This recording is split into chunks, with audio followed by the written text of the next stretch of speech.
This has always been a farming community, and folks here, we want to keep it that way. There's a saying that a farmer's last crop is housing. When they get to the end of the farm's life, they sell it and develop it. With solar projects, that's one more crop they can harvest, generating a stable income for them and tax revenue for our community. We would hate to see this place become another suburbia, and this way we don't have to. A solar farm is still a farm, and that's what we want around here. Fuel for Thought, presented by the American Clean Power Association.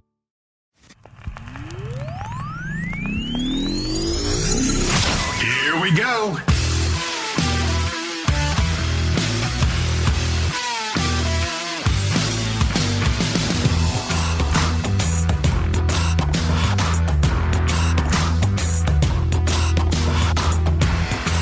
Well, thanks for listening to the LCR Media Podcast, where we get to know the pros. I'm your host, LCR Naylor Taliaferro, and on another episode, I'm joined with a friend of mine, Cody, who used to work at Service Autopilot, so I know him through that. We've worked together quite a few times in the past, but he's here on the episode to talk about his latest and greatest endeavors, all of his experience with marketing and his business that he's doing, and to share some tips and tricks and things that will hopefully help you guys with your business. And then, you know, if you have any more questions or anything that you want from Cody, definitely, you know, we're going to be able to tell you where to go from there so that you can reach out to Cody and he can help you with your business.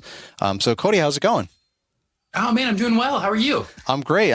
Thanks. It's good to see you and hear you again. I know I saw you briefly at the GIE. It's that, you know, now the Equip Expo, but back in October, that place is always crazy and a whirlwind, and it's kind of it's hard to really stop and talk for a very long time. But I'm glad that we can sit down. You know, we talked about kind of getting together when we were there. We talked about trying to get together sometime in the future and just kind of talk some more and talk about your business and what you're getting into now and what you got going on and how that's going to benefit the community that you were a part of, that you've been a part of for a while now. So why don't you go ahead and tell everybody who you are, and if they don't know who you are, they never heard of you, like some of your backstory and what you're up to. Yeah. So a lot of people might recognize my voice or from the Profit Roadmap podcast back at Service Autopilot. Or from the Lawn Care Millionaire YouTube channel that Service Autopilot runs. I worked there for a long time, and I learned a ton about the lawn care industry and marketing for the lawn care industry. And 2 years ago, I just realized that there was a real hole that I saw in how people were selling marketing to lawn care businesses. And I started Lightspeed Social Agency to fill what I think is a gap. And I think that gap is created a little bit by a lot of the guys who run agencies are 10 to 15 years older than me. And when they were cutting their teeth on marketing, Google AdWords was the only place to be. And I feel like Facebook has come in as an afterthought for a lot of big agencies. And I just was looking at what I knew worked for lawn care businesses 20 years ago in the early 2000s with 9-arounds and door hangers. And I thought to myself, like, how can we bring this into the future? And AdWords doesn't have the tools that Facebook has to get that targeting that narrow and to hit just this neighborhood and not the apartment complex next door. And you can filter some of that with interests and affinity on AdWords. But Facebook just makes it where I know the people that live in these houses are qualified to buy lawn care and landscaping projects from my company. Just show them ads. Every time they get on Facebook, I want them to see us. You're speaking my language, man. It's all about route density. I love it. Yes. Yeah, that is the goal, right? Is to own neighborhoods, because that is where you're paying someone by the hour to drive from job to job. If we can make that drive be 20 seconds instead of 10 or 15 minutes, that is all just profit right into the company. Yeah.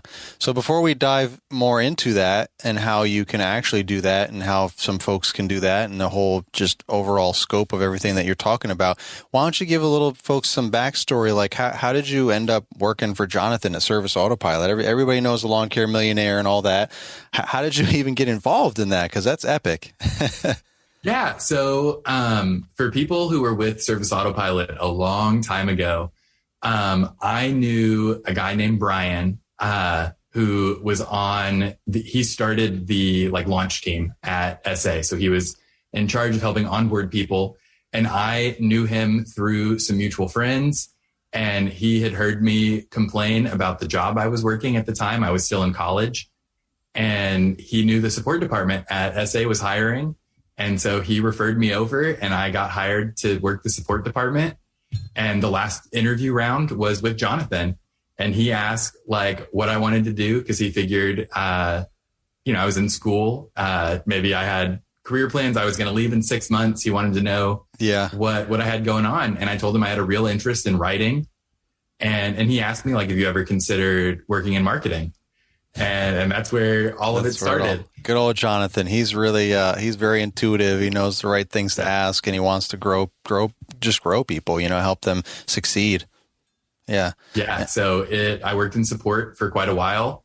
And then I was sort of helping Patrick Hoffman, who became the director of marketing at SA, write blog posts. So my first, and I tell people this when I'm talking to them about my business now a lot, my first marketing task at Service Autopilot was to take Lawn Care Millionaire videos that had been really successful and convert them into blog posts. So for quite a while, my full-time job was just straight consuming Lawn Care Millionaire content day in and day out. And man, that's a dream job right there. Yes, yeah, just a masterclass in how to market for lawn care businesses. Yeah. And like that time, I wouldn't trade that time for anything. I loved working at SA and, just this opportunity was too good to pass up. Yeah, I hear you. So let's get back into that opportunity. So what exactly is your business now? What do you offer? Yeah. So we do Facebook advertising for lawn care businesses. So that covers your like Facebook, Instagram, and anywhere that Facebook's display ads cover. So a lot of like Cookie Clicker and those kind of apps that you play late at night, they source their ads through Facebook. So all of the targeting information that Facebook has about you works in those apps as well. So we can follow someone across the internet. We are an end-to-end agency. We write all of the copy. We produce the creative. We get like, if you have organic photography of your guys working in the field, your uniforms, your truck, we love to have that, but we don't just throw up pictures and call it a day. We work to make sure that your call to action is on the image. We turn everything into video so that there's some movement. All of that stuff, we handle the targeting of the neighborhoods. And I think that is our secret sauce that gets new clients in the door and keeps our longest running clients around, is because Facebook isn't an afterthought for us. We're not doing zip code targeting. We're not doing your city plus 20 miles to get you, leads that you would never want to drive to. We are working with you. Most people that sign up with us, we get a list from them that is like a Google map with pins dropped. That I want to go after these neighborhoods. And then we work to assemble custom audiences in Facebook based on that targeting information using inclusion and exclusion zones. And that sounds complicated, but it's basically just, I put a pin down, it creates a circle of everybody in this will get ads. And then I can drop another pin down, partially overlapping that says, don't give these people ads. So I drop down on the neighborhood. We build that blue zone of inclusion, and then we do red ones all around it to block out the people we don't want getting the ads. So we're, by saying like people that live here, we're avoiding commuters who pass by on the next biggest road every day, people who might work in a building that's near the edge of the neighborhood. And then obviously that apartment complex that can't currently hire you. Maybe one day they'll move into a neighborhood that you serve. Gotcha. So yeah, that's the bulk of what we do. We do provide AdWords services because like that is the lowest hanging fruit. And we want to make sure you can get in front of the right people who are searching lawn care near me. But the bulk of what we do is that discovery, that top of funnel marketing, where people who don't know who you are and aren't even necessarily looking for lawn care services, we want you in front of them so that you're top of mind when they are interested in lawn care services or landscaping projects. Nice. So what are man, you're really targeting with the whole route density, like that whole philosophy. That's, I talk about it all the time. Some other people may, but I feel like I'm like the route density guy. Like I just constantly talk about it and do it. I know some folks have seen my routes, that are on social media and everything, like in person, and they know that it's not all talk. And, we got 20 something yards in one neighborhood, and then it's 20 something in another neighborhood, and the neighborhoods are next to each other. Like it just keeps multiplying like that. And there's a lot to be said there, especially when it comes to maintenance. If you're doing bigger projects, $10, $15, $20,000 hardscaping or landscape installs, you can afford to have that drive time factored in. Obviously, not everyone in those same neighborhoods are going to want all this kind of work done.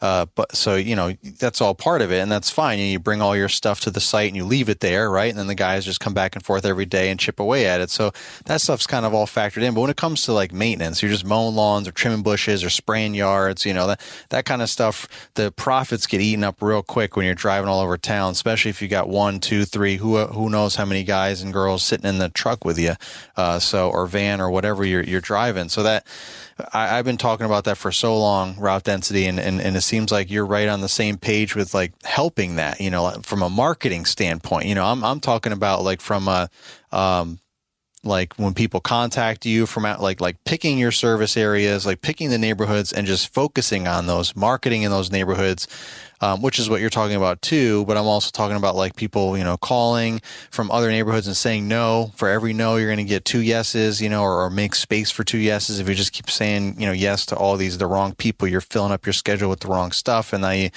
can't do the ones that are right there, like I've had all kinds of analogies with that over the years. And because it's just true. It's just the way it is. The profit margins are not there for maintenance. You need to find however you can to be as efficient as possible to keep those profit margins higher. So your marketing, go ahead. What were you saying? I was going to say, I wanted to respond to the projects thing, because I think that what you're saying is true, that you don't necessarily need density on the project side because you're going to be there for a while and that matters less. What matters for projects and matters on the maintenance side is that your clients do a very helpful thing of clustering themselves by what they can afford, right? People who can afford landscape projects live in particular neighborhoods, and right. You know what those neighborhoods are.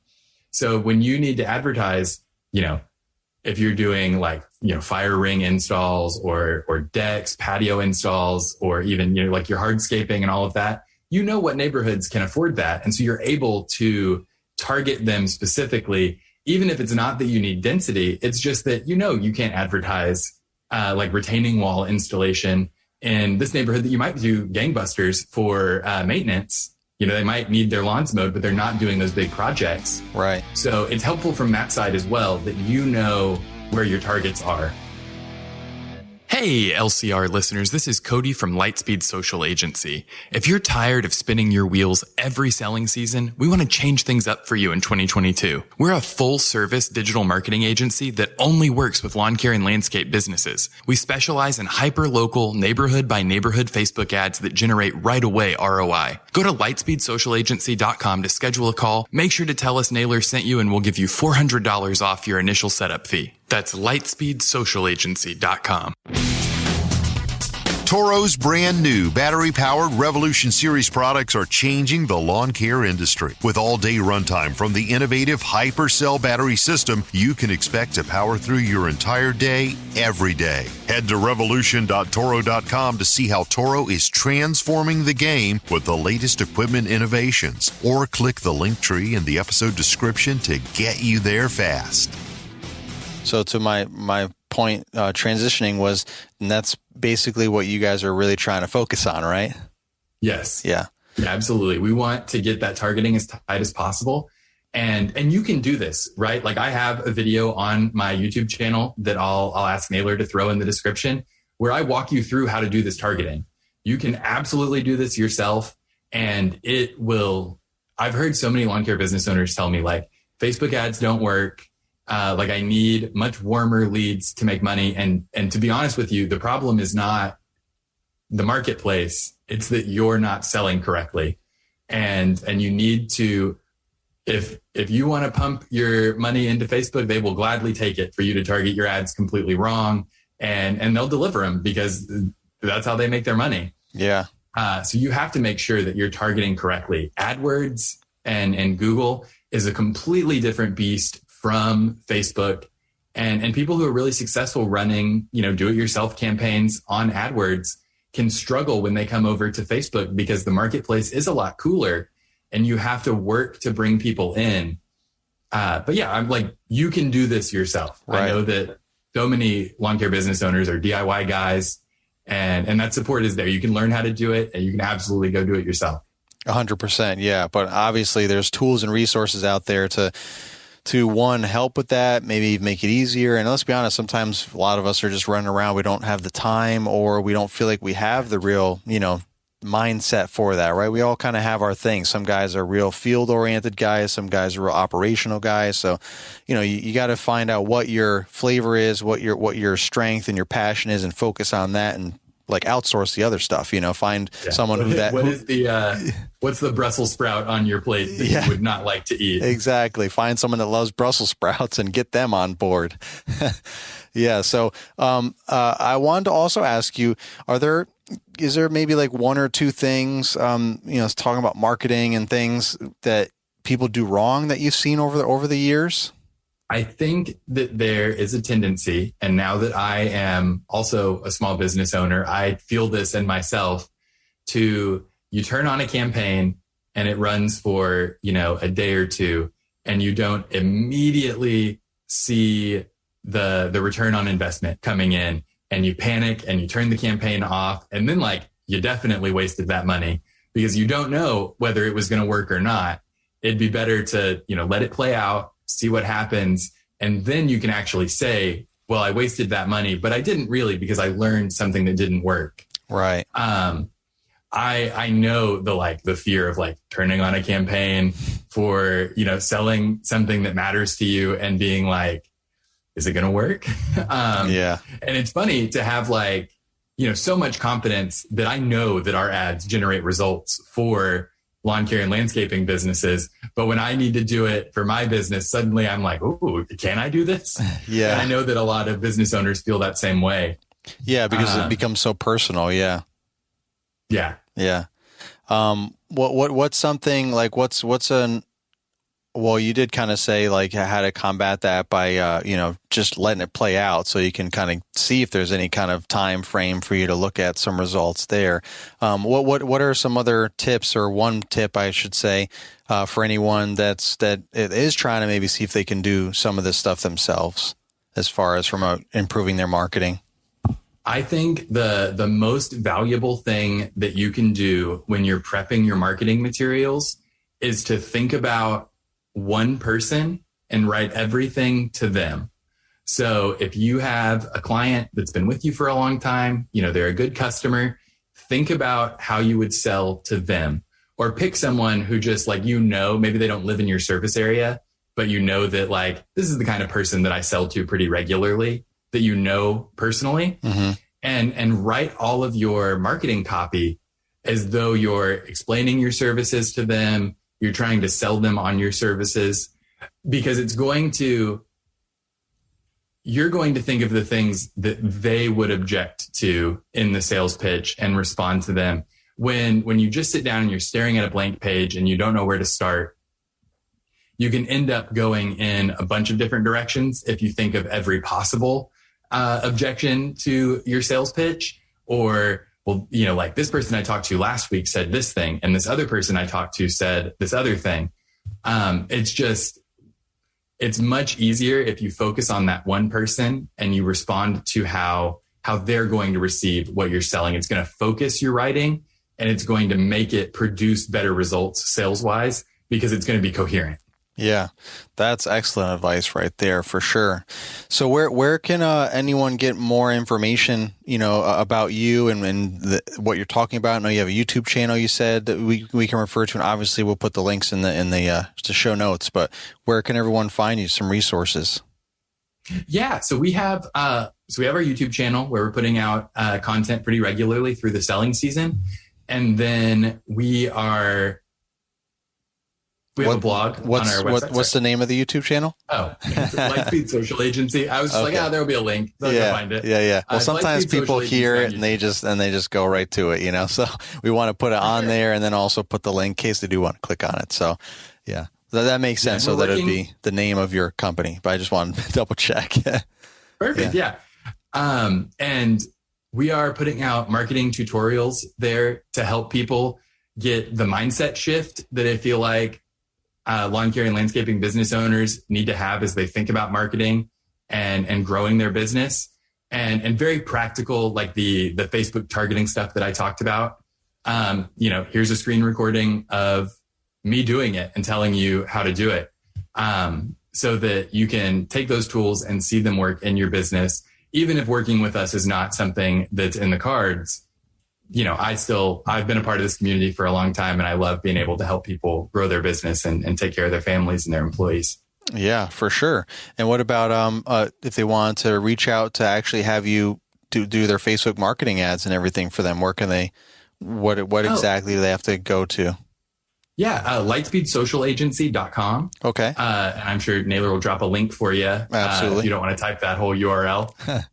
But yeah, just fill out the contact form there, and I'll get on the phone with you. And if you want to talk to me about the marketing for your business, I'm happy to talk to you about whatever you got going on. Awesome.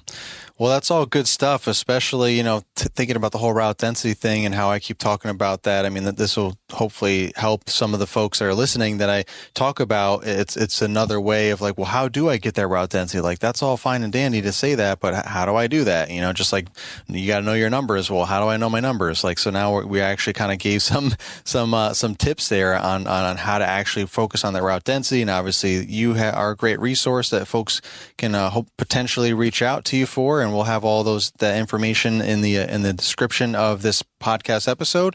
It was good stuff. So thank you, Cody, for joining me for today's episode and giving that great info.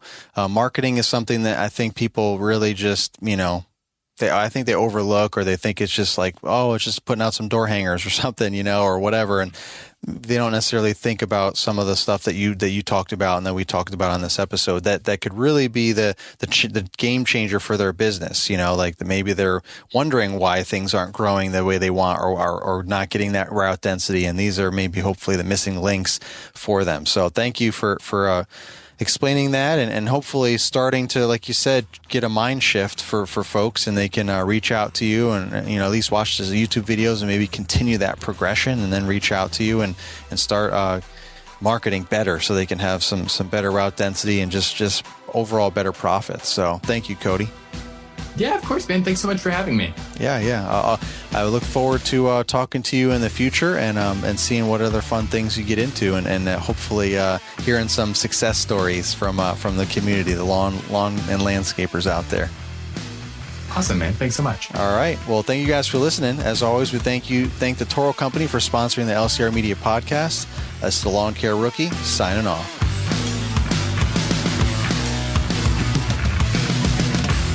This has been an LCR Media and Mr. Producer production.